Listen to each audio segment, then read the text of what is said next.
Oi pessoal, tudo bom com vocês? Esse é o nosso segundo vídeo de Brasil colonial, então se você não viu o primeiro, a gente vai retomar alguns aspectos do finalzinho para vocês não ficarem perdidos, tá? Esse vídeo é especificamente de administração nassoviana, mas a gente vai entrar em outras coisas também. E no finalzinho do vídeo passado a gente falou que os holandeses invadiram o Brasil, tiveram sucesso e criaram no Nordeste o Brasil holandês. Aí a WC, que é a Companhia das Índias Ocidentais, mandou o João Maurício de Nassau para poder organizar aqui a parte do Brasil holandês. Então, essa administração nassoviana foi de 1637 até 1644. Nessa administração, o Nassau fez várias coisas que a gente vai lembrar as mais importantes aqui. Uma delas foi a reorganização da economia canavieira e a recuperação dos equipamentos dos engenhos de cana-de-açúcar.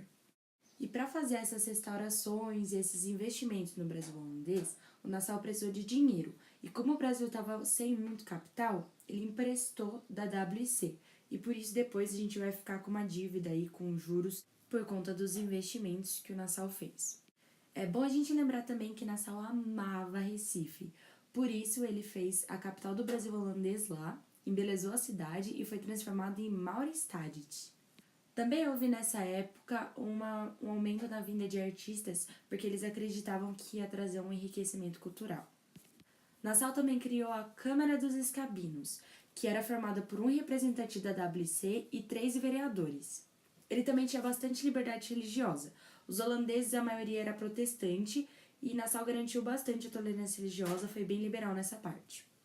Em 1640, sob a liderança de Dom João de Bragança, teve a restauração portuguesa, em que os portugueses derrotaram os espanhóis e recuperaram a independência. Os portugueses tiveram a ajuda dos ingleses, por isso ficou os espanhóis contra os ingleses e portugueses. O novo rei de Portugal, que era Dom João de Bragança, estabeleceu a trégua com a Holanda, que era uma trégua de 10 anos, que foi de 1641 até 1651. O Dom João IV criou o Conselho Ultramarino, que era um conselho além do mar, e era para administrar as colônias portuguesas. Agora a gente volta um pouquinho para a história do Brasil holandês e lembra que o Nassau usou muito dinheiro da WC e não voltou muito lucro, por isso a WC afastou o Nassau do cargo.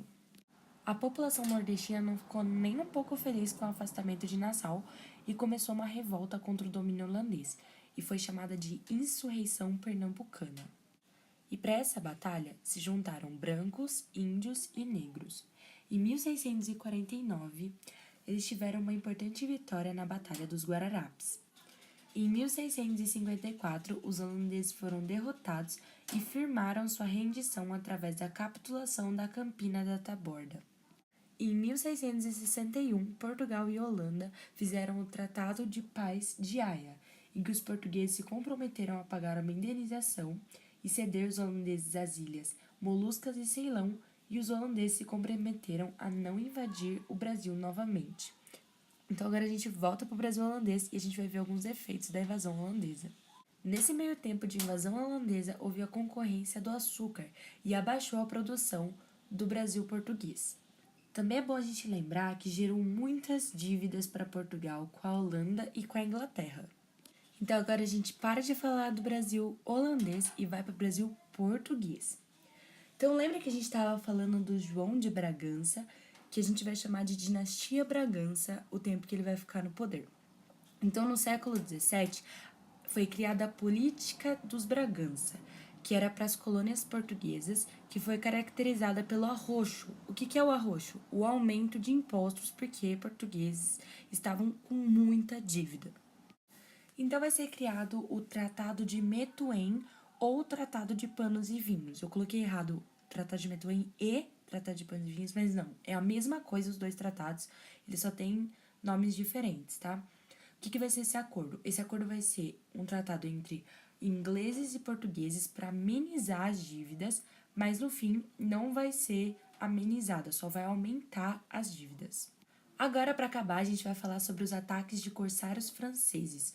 Foram ataques que tinham como objetivo de saquear o ouro e pedras preciosas. A gente vai falar de 2 que foram os mais importantes, que foi de 1710, que foi de Duclerc, que atacou e saqueou o Rio de Janeiro, e em 1711, de Duguay, que atacou e saqueou o Rio de Janeiro também. Bom, foi isso. Eu espero que você tenha gostado e até o próximo vídeo. Tchau!